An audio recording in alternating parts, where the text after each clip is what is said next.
الموحدين. لماذا نحمد الله؟ ولماذا نثني على الله؟ ولماذا ننزه الله سبحانه وتعالى؟ ننزه الله عز وجل لأجل نعمته. قال تعالى: وما بكم من نعمة فمن الله.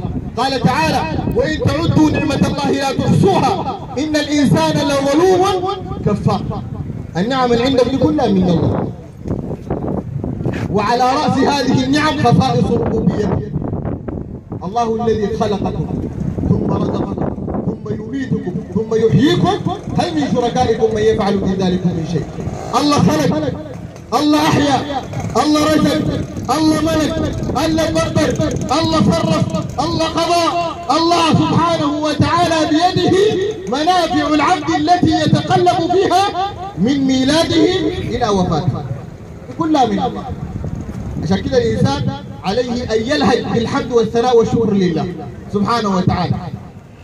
وكونك تشكر الله ذات نعمة تحتاج منك لشكر برضه، زي ما ورد في الأثر عن ابن منبه أنه ذكر في الأثر الإلهي عن داوود عليه السلام أنه سأل الله سبحانه وتعالى، قال: يا رب كيف أشكرك وشكري لك نعمة تحتاج مني إلى شكر. كونك تقول الحمد لله ذات نعمة تحتاج انك تقول الحمد لله انه انا قلت الحمد لله. خلاص؟ فقال الله له: الآن شكرتني يا داود. شكرتني. ألا ليت شعري كيف أشكر ربنا عن نعمة أنعمتها بتفضلي، فلئن شكرت فإن شكري نعمة محتاجة شكرا كشكر الأول. لو قدرت تشكر الله تحتاج انك تشكره على شكرك له. عشان كده يا اخواننا شكر الله عز وجل على نعمائه. وما شكر الله عز وجل من نسب نعمته الى غيره. ودي مشكلتنا الان مع اهل الطرق الصوفيه، يعني الزنزانيه والنقشبنديه والسمانيه والتسعينيه وغيره، لانه نصبوا شيوخ الطرق مسؤولين من خصائص الربوبيه وخصائص نعماء الله سبحانه وتعالى. قسموا شغلانه بيناتهم. الكباشي بيد الجنه، والبيد الجنة الله ما الكباش. قال تعالى: ولله ملك السماوات والأرض يخلق ما يشاء. ده الله يهب لمن يشاء إناثا ويهب لمن يشاء الذكور أو يزوجهم ذكرانا وإناثا ويجعل من يشاء عقيما.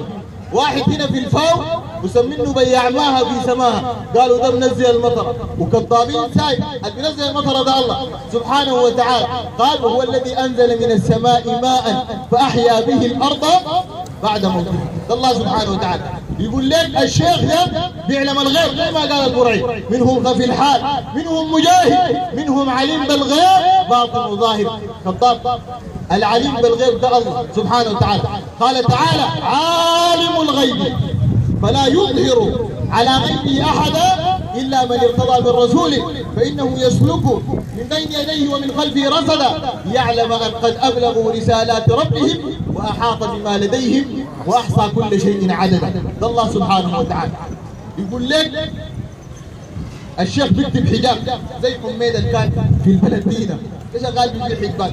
الزول ده بيكتب حجاب بتاع اي حاجه، حجاب بتاع مرض، حجاب بتاع رزق، حجاب بتاع عارض، حجاب بتاع حرامي، حجاب بتاع عيش، حجاب بتاع نشال.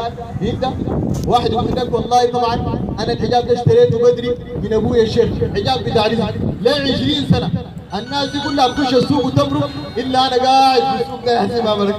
يا زول انت قاعد في السوق المقعدك الله ما الشيخ ولا الحجاب؟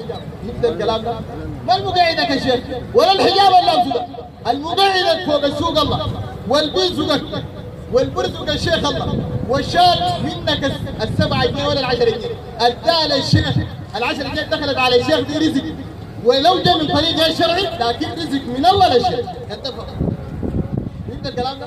لانه كونا ده رزق شرعا مقبول، كونا ده رزق مشى للشيخ. يعني الحرامي لو نشى الزول ده رزق اكله، كونا ده رزق تقدير انه الزول ده اكل الرزق. شرعا الزول ده ما يجوز يسلم. خلاص؟